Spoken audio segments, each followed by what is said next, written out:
We all love a good mystery story, and it seems like some of the very best of them occur out at sea. Everybody knows the story of the Mary Celeste, which was found drifting without a crew, but that's just one of many maritime mysteries which have puzzled the public for years. From missing boats to missing crews and disappearing passengers, this video is full of happenings at sea which are strange, but true. The Panamanian oil tanker Pantalina is a massive vessel, measuring nearly 400 feet in length. It's hard for something so huge to go missing, but it did exactly that while sailing off the coast of Gabon in August 2018. Observers say the ship simply vanished off radar screens while sailing through the region, prompting fears for the crew of 17 Georgians and 2 Russians on board. The area of sea around Gabon is known as the Gulf of Guinea and has been notorious for piracy and hijacking activity in recent years. Given that the vessel's locator beacon seemed to have been deliberately turned off, that was the first assumption of investigators. The ship sent a brief distress message before it disappeared, but that too was cut off abruptly. Pirates were indeed eventually revealed as the culprits, and the crew and ship were returned unharmed 9 days later. At a weight of over 266,000 tons and a length of 1,000 feet, it was remarkable that a ship as large as the South Korean freighter Stellar Daisy could ever float at all. The real mystery about her isn't how she sailed, though. It's how she sank. She was transporting iron ore to China from Brazil in April 2017 when she suddenly issued a distress call and then vanished off the coast of Uruguay. Later sightings of an oil slick some 3,000 miles out at sea suggested a disaster had occurred, and 2 crew members later recovered on a life raft confirmed that they'd seen their ship sink. What they couldn't shed any light on is how or why. The Stellar Daisy was classified as a very large ore carrier, and so was perfectly suited to the job it was doing. Why would it suddenly fail on a routine trip? One theory suggests that the ore shifted position and liquefied, causing an imbalance. But as Stellar Daisy was designed to carry liquid ore, this shouldn't have been a problem. Who or what drowned this Miss Daisy? There are many strange rumors and myths around the religion of Scientology, and those rumors aren't helped by things like a Scientologist cruise ship being quarantined for an outbreak of a disease which was once all but eradicated in Western adults. The 440-foot-long cruise liner Freewinds was quarantined in St. Lucia after multiple passengers were diagnosed with measles. The ship, which is advertised as a religious retreat, which offers spiritual counseling, became a plague vessel which nobody was allowed to board or depart until the disease was brought under control. It's thought that a member of the crew brought the disease on board with them, and it then spread to other passengers and crewmates. The crew member had complained of a cold when boarding the ship in Caraco and was tested for measles. But by the time the results came back, the ship was almost in St. Lucia. Blood samples were taken for all 277 people on board, while the standard 3-week quarantine was applied. Nuclear submarines are designed to be dangerous, but when a fire breaks out on board, they're as much a danger to themselves as anybody else. Normally, that isn't an issue, because submarines are underwater, but the Russian Navy submarine K-84 Ekaterinburg was in dry dock when she mysteriously burst into flame. K-84 was being repaired in Murmansk when a careless welder allowed sparks to ignite wooden scaffolds around the ship, which in turn set fire to rubber coating on the hull. Conventional firefighting approaches couldn't control the blaze, and so she was eventually partially sunk to put the fires out. It's believed no radiation leakage occurred. Had the weapons not been removed before repair work had begun, Russia would have been at risk of the most significant nuclear accident since Chernobyl. It cost over $15 million to repair the damaged submarine, which eventually returned to the fleet in full working order 3 years after the incident. The Scientologists who were quarantined on the cruise liner Freewinds for 3 weeks probably didn't enjoy their unplanned vacation. But things are far worse for the sailors and Marines who make up the crew of the USS Fort McHenry, who have been trapped at sea for 5 months after an outbreak of the rare disease parotitis.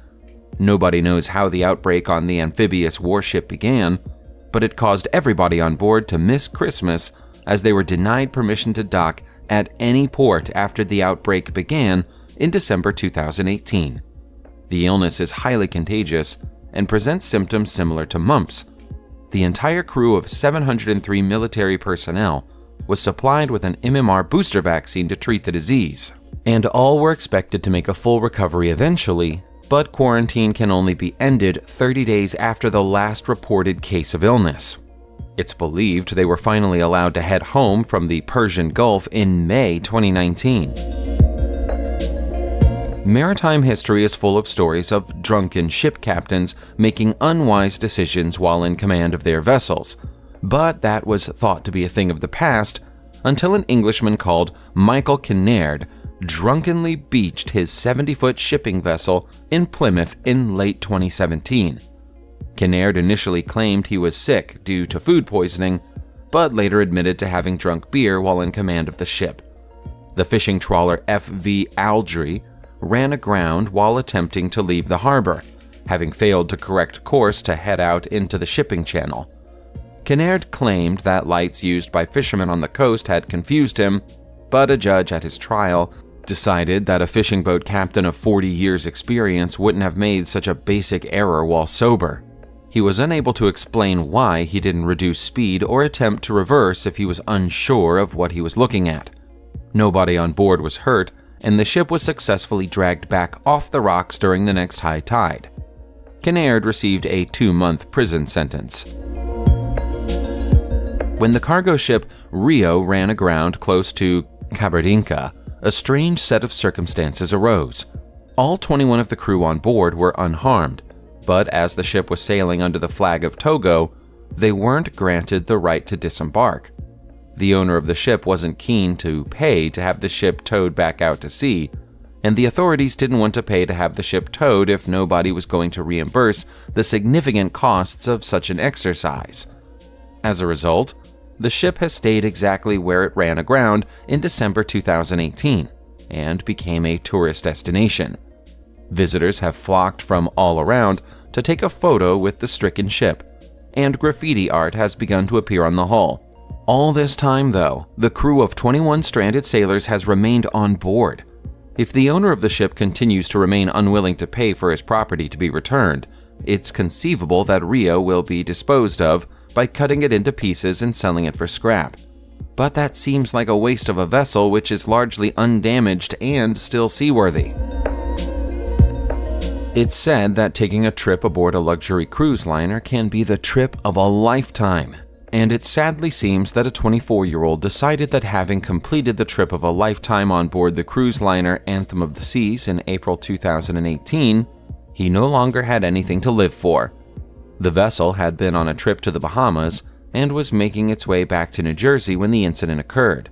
Eyewitness reports and CCTV footage show that the man, who had previously been described as being in good spirits and showed no signs of unhappiness, intentionally went overboard off the coast of Virginia. The ship immediately turned back and a search operation was conducted, but no trace of the missing passenger could be found. After several hours, the U.S. Coast Guard took over the search as the ship continued with its journey, but no trace of the missing American passenger was ever found. Modern cruise ships are hardy vessels, designed to withstand turbulent seas and challenging conditions, but they are not infallible. The passengers who chose to board the Viking Sky in March 2019 know all about that. There were 1,300 people on board Viking Sky when the Norwegian vessel got into trouble barely a mile from the land on Norway's west coast. The ship had suffered the rare and unusual misfortune of both engines failing at once. Videos taken by passengers inside the ship showed objects as large as a grand piano sliding across the floor as the waves began to batter the lifeless liner. Conditions became so bad that rescue boats had to be turned back away from 30-foot-high waves, and it eventually became necessary to airlift the stranded passengers and crew to safety. It's not known what phenomenon caused both engines to fail at once, which is so unlikely that it's considered to be almost impossible. But the crew was eventually able to get one of the engines restarted, meaning the ship was eventually able to limp home. By that point, it was almost empty. The fate of the French submarine Eurydice isn't a mystery. It was destroyed in March 1970 after 6 years of service and sank to the bottom of the sea. The mystery is what caused the explosion which sank her, and the answer may never be known. The Daphne-class French Navy submarine was on a training mission at the time of her accident, a mission of a routine kind that she'd completed many times before. She was in familiar waters, around the base of Saint-Tropez. At 7:13 a.m. on March 4th, radio contact with her was lost. The Atlantic aircraft accompanying her lost radar contact at the same time. All nearby French vessels were sent to look for her, assisted by American and Italian ships. Before long, diesel fuel and fragments of the ship's body floated to the surface. It was clear that Eurydice was lost. Coastal surveying laboratories confirmed they detected an undersea explosion at 7:28 a.m., 15 minutes after contact had been lost. It took more than a month to find the bulk of the wreck, which had sunk to 3,600 feet below the waterline.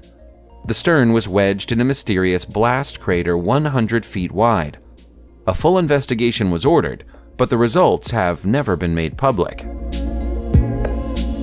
If you like a good ghost story, you'll love The Tale of the Marlborough, which should be taken with a pinch of salt. We'll start with the parts of the tale we know to be facts. The Marlborough was a merchant sailing ship built in Glasgow, Scotland in 1876. By 1890, she was regularly sailing between London and New Zealand, carrying cargoes of wool and frozen meat. In January 1890, she vanished without a trace after leaving New Zealand. All of that we know to be fact. What we're less sure about are the claims of Singapore newspaper The Straits Times, which claimed that the Marlborough had been found close to Cape Horn in October 1913, still afloat some 23 years after her disappearance, with the skeletal remains of all her crew still aboard. It alleged that a sailing ship named the Johnson made the grisly discovery and confirmed the finding by sending a party on board when attempts to communicate failed. Although the crew was dead, there was allegedly no sign of an accident on board. The report is considered to be unlikely. A drifting vessel would almost certainly have been torn apart by storms or thrown onto rocks during 23 years around Cape Horn. Still, it makes for a good story. Lyubov Orlova was once a glamorous cruise liner that could show you the coast of the Antarctic in style. She was named in honor of the first ever female Soviet movie star and was the pride of the Marine Expeditions fleet. Her peak years were 1976 to 2000, and by 2010 she was beginning to show her age. By 2012, the tours she ran were no longer turning a profit, and so she was impounded because of her owner's debts. The decision was made that the proud old ship would be torn apart and sold for scrap. It would seem that the vessel herself had other ideas. An attempt was made to tow her from Newfoundland to the Dominican Republic in January 2013. Lyubov Orlova broke free of the tow rope and sailed off in the opposite direction, with nobody on board. At the time, she was off the coast of Canada. A full 2 months later, there were confirmed sightings of her passing by the coast of Ireland. There's been no further news about the ship, so we like to believe that she's still out there somewhere, finally free to make her own way around the world. Subscribe to the channel and turn on notifications, and you will be the first to know when a new video comes out. Thank you for watching, and see you soon.